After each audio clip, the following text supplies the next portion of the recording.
Hello, and this is Firestarter, and this is my review of the S.I.C Kamen OOO Tatoba combo. And we have here the box art, and it's really cool when you first see this because it has the same it has a ring motif surrounding the face of the box, but it says at the bottom Kamen Rider OOO Tatoba combo. And the ring says Super Imaginative Chogokin. See here.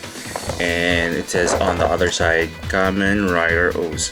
And then at the back, at the sides, we have 3 medals, which is the Takatora Banta, and then surrounded with a gold hot foil ring. And then at the back, posabilities for the figure. And I'm excited because this is the first Kamen Rider OOO that was released for the SIC line. And then let's do this and let's take a look on Kamen Rider OOO Subarashi!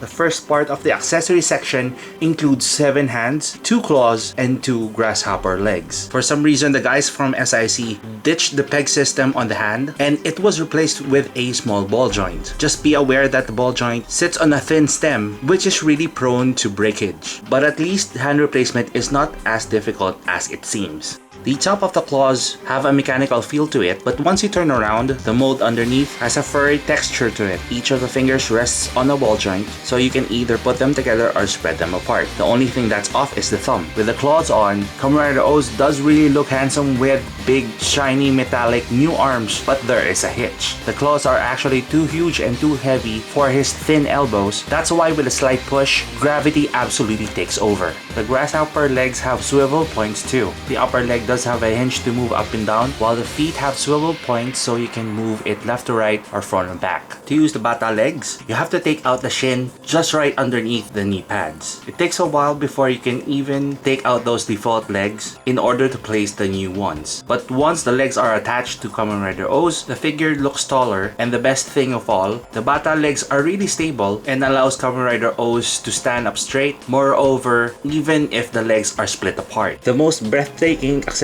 is the medaljalibur. This sword is highly detailed with a mix and match of metallic paint and a translucent blue edge. And the end is absolutely pointy and sharp. The lever moves back and forth. There is a small insertion on the side so you can release the tab out and insert the medals in. Speaking of medals, Kamen Rider OOO also includes 3 shiny plated cell medals. It's hard to determine which medals are these, but through a closer look, you will know the difference from each other. With the proper holding hand, the medaljalibur slides in. It might feel loose at first, but the hand is molded properly to hold the medaljalibur without any problems.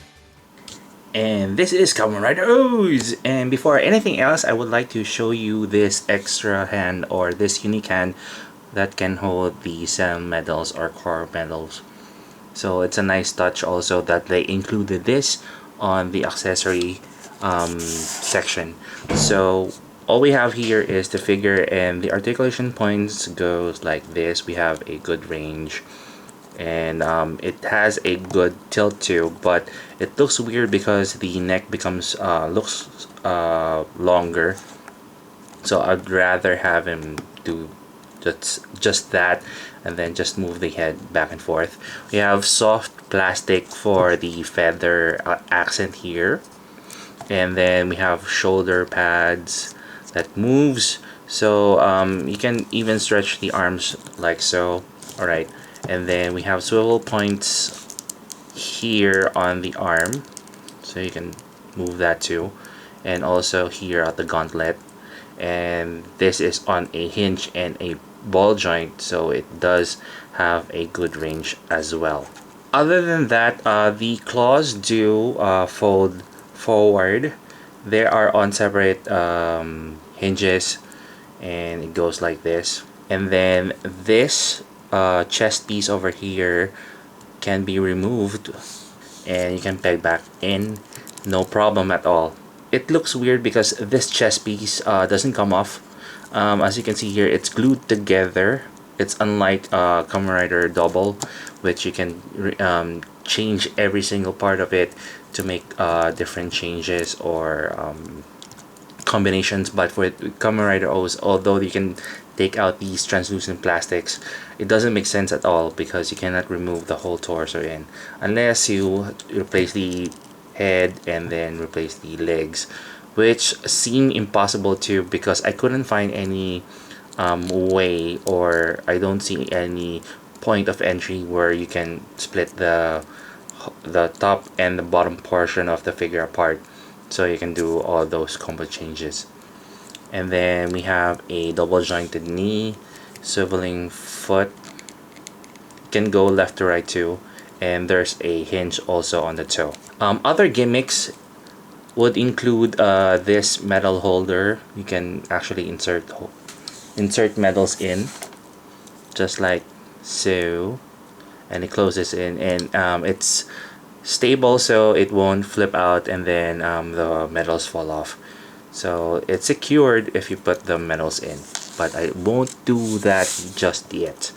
And then we have here is a nice looking, what I call is the metal scanner or the O scanner, and it's weird because it has a peg here, but you can actually separate that to define the scanner from the holster. So it's kind of different than your usual O scanner that you have seen with SH Fig Arts or even your DX versions. This one is in translucent plastic, and this ring here or this area here is also in translucent plastic, and then it's painted over a black paint application. Okay, other gimmicks from this figure would be this O's belt, which you can even turn or straighten this one up, and then you can turn it back just like what you do with the DX O scanner or what you can see on the show. And this area here, you can even take this one apart so you can mix and match with the metals too. It works like the medaljalibur if for the compartments for each metals. And let me just show you just one medal. So it has a lot of details also, and it's really hard to put them back because they're too small. But once you get the hang of it, and then you know how to place these medals on the compartment on the O's belt, it's no problem at all. As an SIC lover as well, Kamen Rider O's is one handsome figure. The overall look is an absolutely skew from the original mode that you have seen watching Kamen Rider O's. What is really pleasing is how the translucent plastic blends very well with the whole mode. And the absolute clincher are the slew of accessories that take a whole new perspective to create Kamen Rider O's in SIC form. But honestly, during the whole review, I was 100% scared on replacing some parts because the arms and the legs are really stubborn to take out. Plus, there are some parts on Kamen Rider O's that you can't even move. And that is a disease very evident in most of the SIC figures. On our 64th volume, by now Bandai should have cured this problem and shouldn't be reflected on Kamen Rider O's. There have been reports that there are a lot of quality issues, such as parts that are not moving, loose joints, a lot of cracks, and the worst of all, the legs and the arms are susceptible to breakage. So I suggest to take a look first before you purchase one if your dealer or your seller allows you to inspect it. And that is my review of Kamen Rider O's in SIC form. If you want to know the possibilities for this figure, always check out the photos at the end of the video and subscribe to my blogspot for the full review. The complete gallery for this figure can be seen also on my Facebook. This is Firestarter. Thank you very much for watching and see you on my next review.